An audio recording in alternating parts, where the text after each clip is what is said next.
What's up, guys? Welcome back to the Team Solemn Circus live video. On the left side here, we have Tenpai going up against Snake Eyes.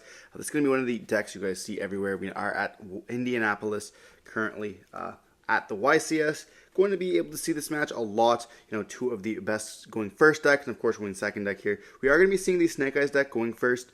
Excelling definitely at this. Going to be able to, but Tenpai will be able to perhaps break that board and even OTK. We see a Wanted being able to search for a copy of Diabellstar. We do see a Veiler in the hand as well. We're going to be activating Diabellstar, setting another copy of Wanted in the hand to be able to set that copy of Origins, which gives us access to Snake Eyes Ash, and we're going to be seeing a well-timed Ash being hit on that, and we're going to be seeing a set one and pass from this. That Ash Blossom at the right spot can be absolutely devastating. Going to be able to just stop the turn right away like we saw.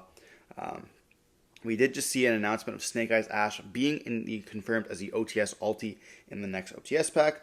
And we're going to be seeing a Seton Kaiman being able to search, and we're going to see a Lightning Storm being that singular back row there, being that imperm, which is quite nice. We are going to be able to normal summon with that copy of Pydra here, and then going to activate its effect, searching for perhaps a field spell, which is going to make them unaffected. And we do know that there's a Veiler in the hand of the Snake Eyes player. And if they choose not to drop it here, they're going to get hard punished by that search of the field spell. So we're going to be seeing them not add, maybe thinking that they're going to be adding the spell they've already activated here. They're going to activate the field spell here. And we do have a Ghost Ogre to stop that. Now, so the last card in hand is the Veiler.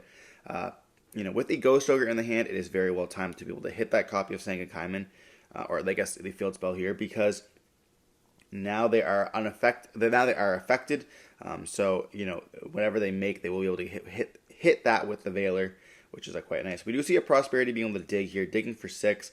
I'm not too sure exactly what they want to see. Most likely a copy of Chandra.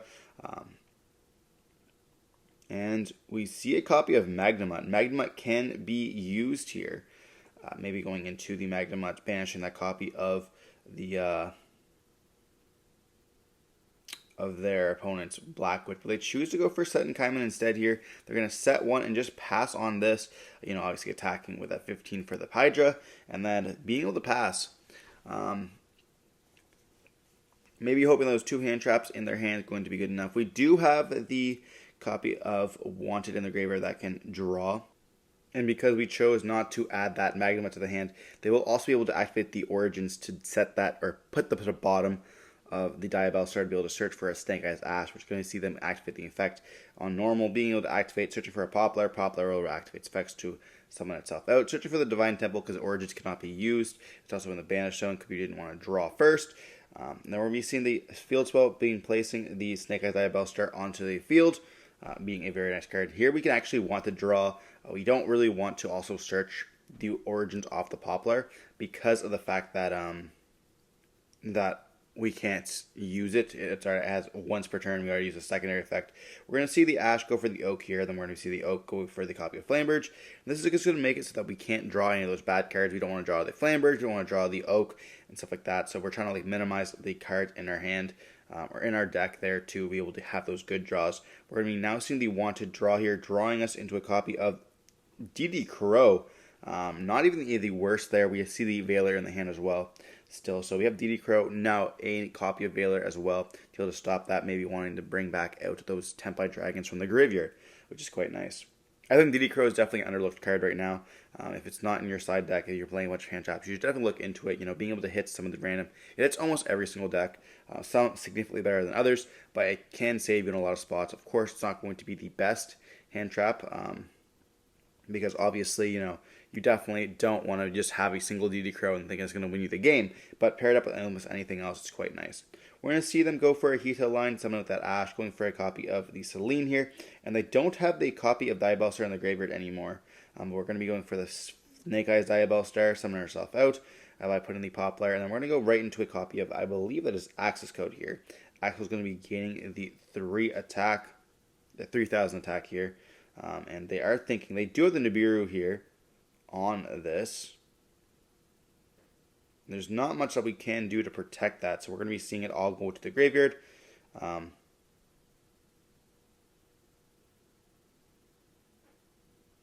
We see the token. We do see then the Flamberge summon back out those 2 bodies there, being the Oak and the Ash.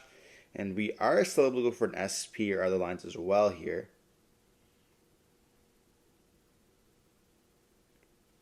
And holding off that nib to the end of the like the phase. That's pretty good, especially when they summon out a copy of Access Code. They're probably thinking like, okay, well we have to get rid of these bodies, and they kind of do, because if they don't, we're going to see that Sangakaiman being able to summon out from the graveyard or summon out during the battle phase. And it's going to be absolutely devastating here. So we're going to go for an IP. Then we're going to go up into a copy of the Princess here. Princess can actually bring back the Flamebird. I suppose that is possible. We could just do this instead.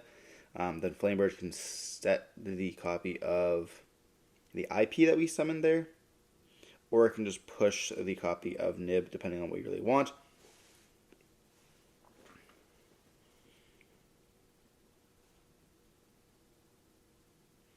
They're looking into their extra deck. They do have Flamebird's going to be pushing back that copy of Nib, and then just battle phase. And during the battle phase, we're going to see the Stunning Kaiman activates effects, summoning and adding most likely the copy of the green guy here, Fadra, or the Chandra. Chandra will be able to activate its effects.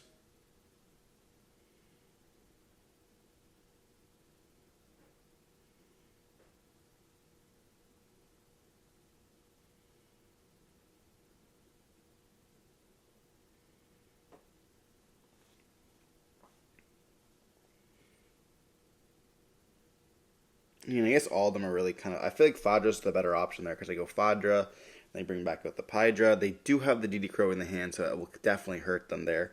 But we're going to see them link away into Ambo Whale, because they do not want to declare battle.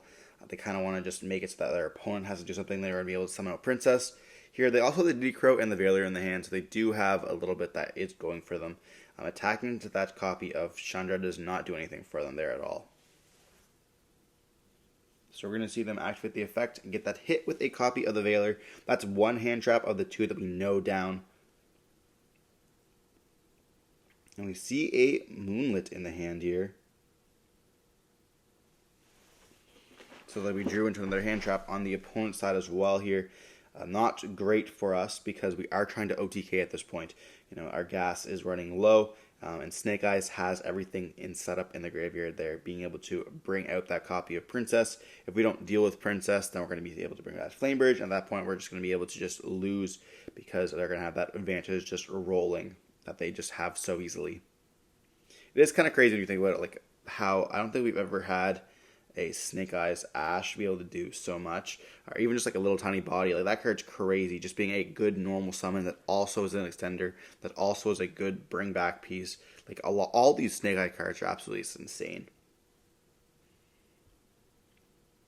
We see a Talent in the hand as well, so we're not doing too much. We're kind of like in a little bit of a stalemate, where that Chandra is putting in a lot of pressure.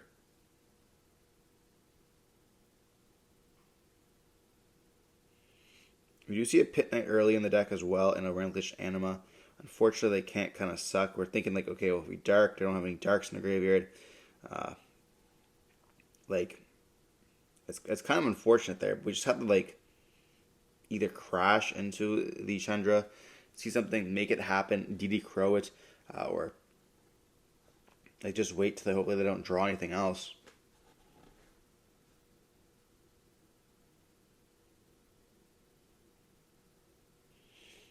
Unless we have an Ash in the hand that we can normal summon. That does not look like we do. It looks like we have Veiler, Veiler, Crow, alongside the Talents. If we had Ash, we could then go into the copy of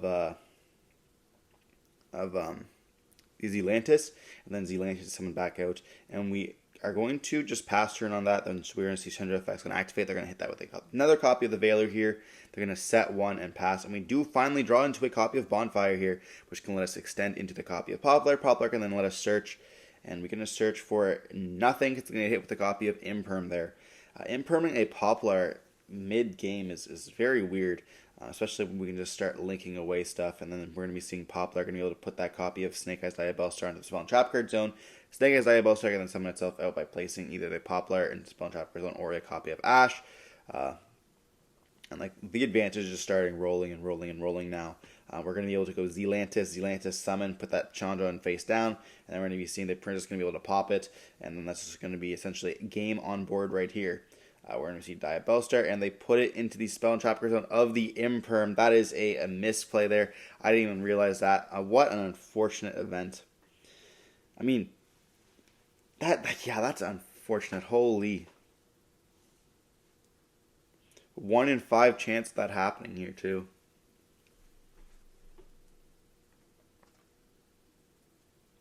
I mean, we're still in quite a good position.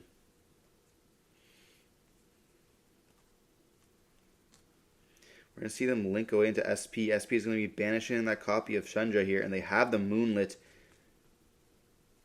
But that will let them have talents now live. Do we maybe talents to draw 2 here? We don't want to rip their hand. We have to get rid of that copy of Chandra, but we still have that DD Crow that's going to kind of protect us from the Phaedra as well. They're already down 2 Set and Kaimans. The field spell is down now to 2 copies as well. I guess 3 if you want to count the copy of Terraforming. But like, we're going to see talents here. Talents to take. They're going to normal summon with a DD Crow, and they're going to go up into a copy of the Appaloosa.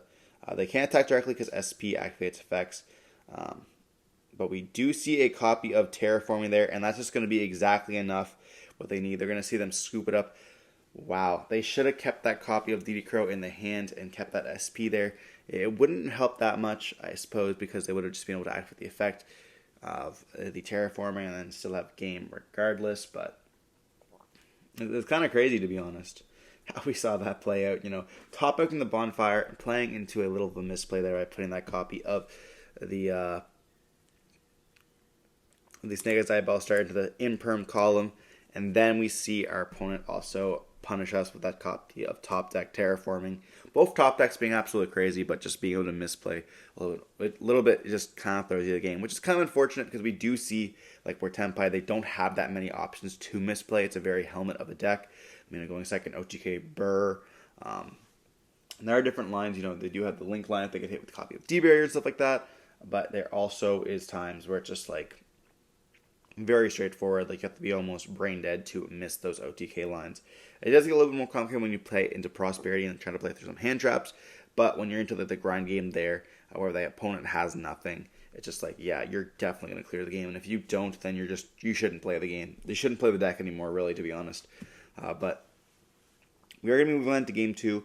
And this is something that I want to mention. Like when you're siding for a deck that is very anticipated, siding becomes quite a bit easier. You're going to be seeing people side in those cards that are going to hit you a lot more, which is what I think the problem of Branded is myself. Being almost every single side deck card is able to hit Branded, and then you just throw them all in, take out the cards that are less impactful, and that's why, going second is obviously a little bit more, or I guess game 2 and game 3 a little bit more struggling versus Branded. When you're playing Tenpai, it's kind of the same way. If you have the cards that beat Tenpai, you just have the cards to beat Tenpai.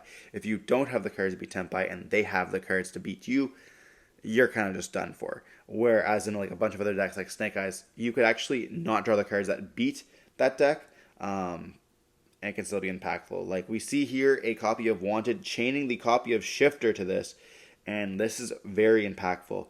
We're going to be seeing the Diabellstar being searched, and that Wanted being banished as well. It doesn't seem like it's huge, but Wanted being banished makes it so that you won't get that additional draw without another copy of Wanted there. Not being able to resource your Origins hurts as well. We're going to see them simply just pass turn on this, having this hand traps in the hand and then a copy of Diabellstar. But there's not much they can do here.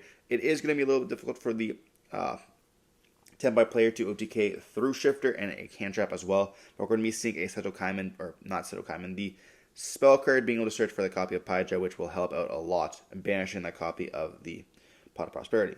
We're going to see a normal summon of the copy of Paija here, being able to search for that Seto Kaiman finally, and now we have a couple cards I can do it. We're going to go Battle Phase and Attack here with the Paija.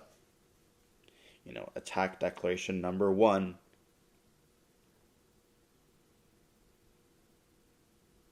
And then we're going to activate the effect of the Kaiman to summon out the copy of Chandra. Chandra is going to be able to activate its effects. And this is in the Battle Phase. We do have the Imperm for it. The Spell only protects them in the main phase 1 here. And we could chain to quick sync, but that's going to make it so we can't OTK here. It's going to go through. We see that the Imperm also be banished there. They're going to attack with the Chandra and then just pass turn on that. Yeah, we're going to be fixing that Imperm there. It doesn't matter too much because it just is going to, like, there's nothing they can do here. But we do see the Diabellstar being summoned, and then by sending that copy of Jet Synchron, going to be essentially 2 Extenders here. And we do think on that. We do see the Imperm being flipped face up, hitting that copy of Diabellstar. Make sure they don't get that copy of Origin set, in case I did something. But we do have the Poplar being normaled, hitting that with a Veiler. We are now 2 hand traps down, and we do have a bunch more cards, being able to be used.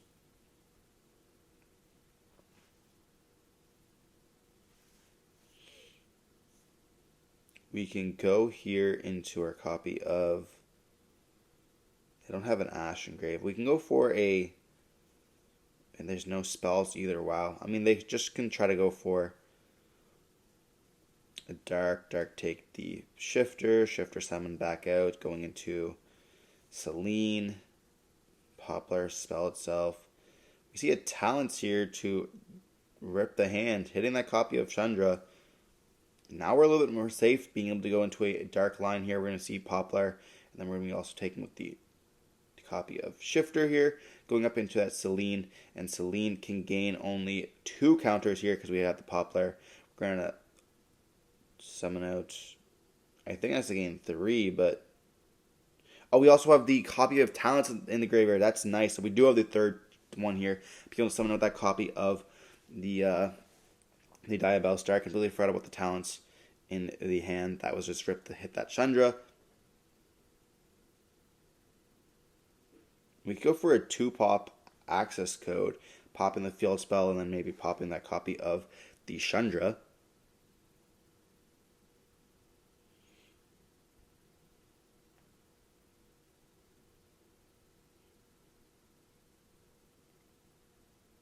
Which we're going to be seeing go for a 2-mana access code. Gaining the attack, they're going to pop the field spell alongside the Chandra here. They're going to battle phase attack into the Pydra, and we're going to just pass turn on this. They are going to be on top deck mode, and will they have enough? They have the Pydra here, which is a Reborn. This is insane. Do we have something to stop this?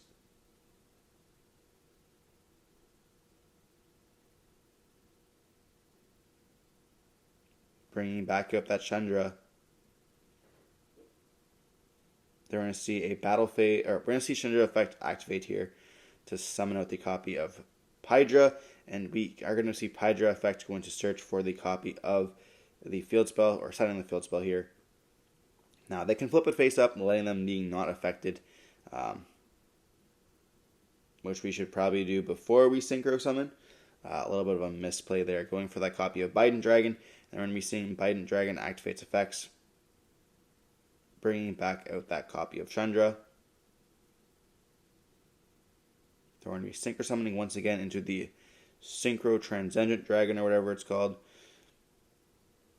And not declaring attacks is kind of wild here. It's going to make it so that it cannot, and it turns, I think, everything to 0.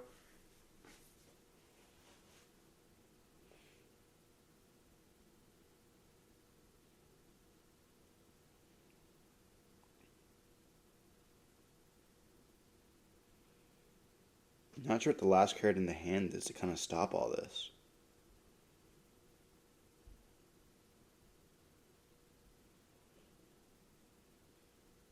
But we are thinking.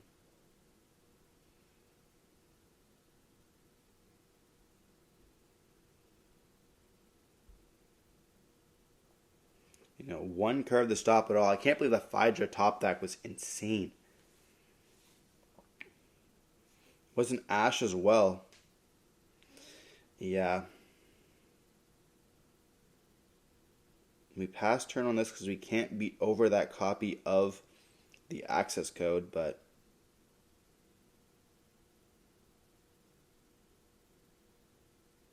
we don't take damage because we had that copy of on the field. We're going to be seeing the Threatening Roar being sent to the graveyard to summon out that copy of the Jet Synchron. And then we're going to be seeing them link away into the copy of the Hita here.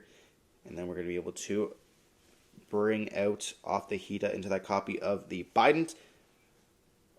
Then we can link away for a copy of Princess. Princess can bring out the Hita. Normal summoning the Ash Blossom here. Link up into the Raging Phoenix. Then we're going to go for the copy of Zealantis. We're going to be seeing the Zealantis effects going to activate here. And we should put the Chandra face down.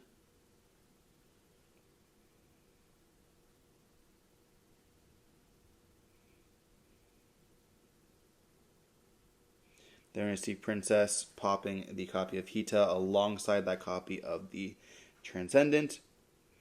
And then we're going to be seeing Raging Phoenix summon out as well. We're going to go effect of Promethean Princess, or effect of the Zealantis, pop both of those, and then we're going to be able to just go for game here. So we do have game 2 in our bag. That access code being huge definitely helped us out. They tried to go for a big monster there, so they couldn't activate the effects. Definitely don't want the Zealantis line, but unfortunately had enough anyways. We also saw the Threatening Roar in the deck as well, so definitely having those cards to beat the copy of Tenpai. And you definitely have to have some kind of side deck card for him. Some people are overlaying with copies of D-Barrier, which I think is probably good enough as well. But we saw Threatening Roar being played for a bit. We also saw the Archfiend's card as well being played. I know it's searchable off the Archfiend Harris, which people are buying out for Fiendsmith, I believe. Being able to double search, or I guess having an overlap of searching effects is pretty nice. Those random cards you just don't expect to be able to do stuff, and then they just get bought out because people are like, oh yeah, this card doesn't have a reprint.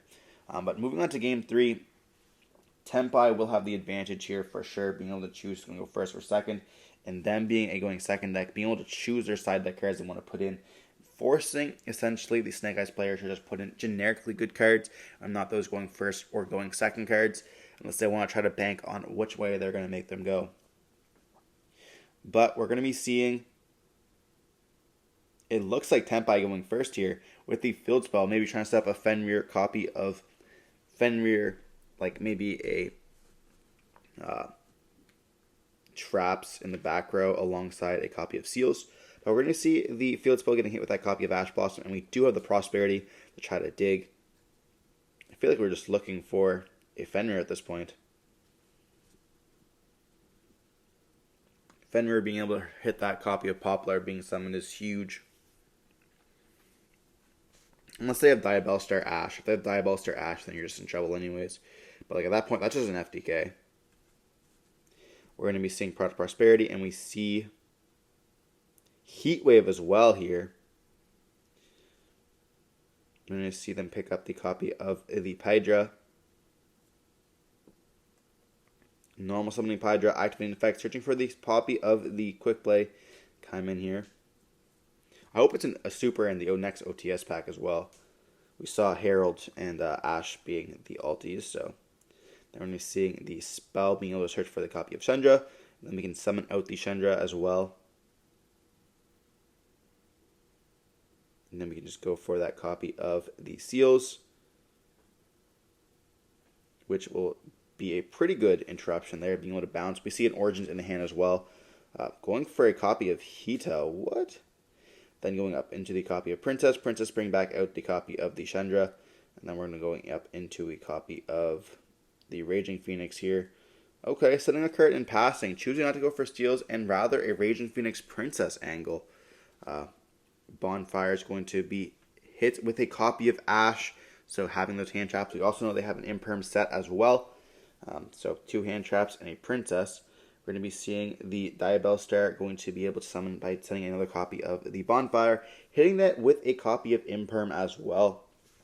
Now they have the Origins in the hand. Do they want to summon out the copy of Ash and then get hit with that copy of Princess? And then we do see the Origins sending the copy of Diabellstar, summoning out the Ash. And we go Ash effect. Search for Poplar. Poplar summon. It might be worth to just do the Princess pop prior to them getting the field spell up, because now they'll be able to summon out the copy of Oak that they should set in the spell and trap card zone. You also make it so that the Ash can't really do anything because it is special summoned out, therefore it can't activate secondary effect, which we are going to be seeing them use here, setting the copy of Oak. I definitely think that's a misplay because you know your opponent does have that copy of Princess in the graveyard, so they're going to be most likely summoning at some point. And we see them just go Flamberge push, and like you kind of know this was happening, so you should have just chained a Princess here to pop, but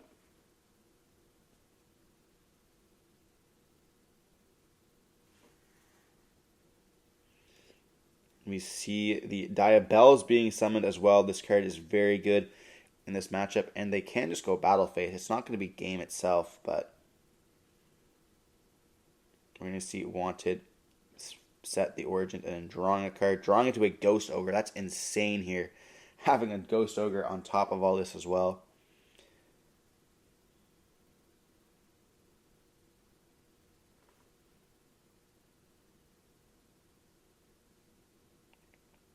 I feel like this Snake Eyes player definitely has this one in the bag.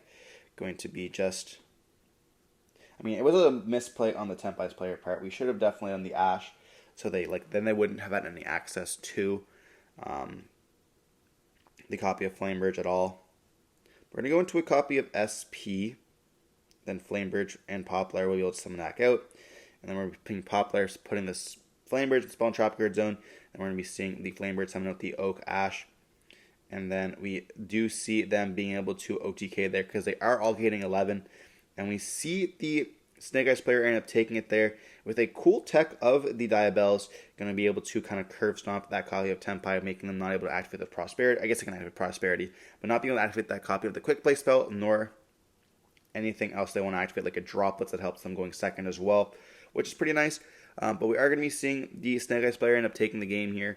Hope you guys enjoyed watching the video. Don't forget to like, comment, subscribe, see more content like this. Stay safe. Peace.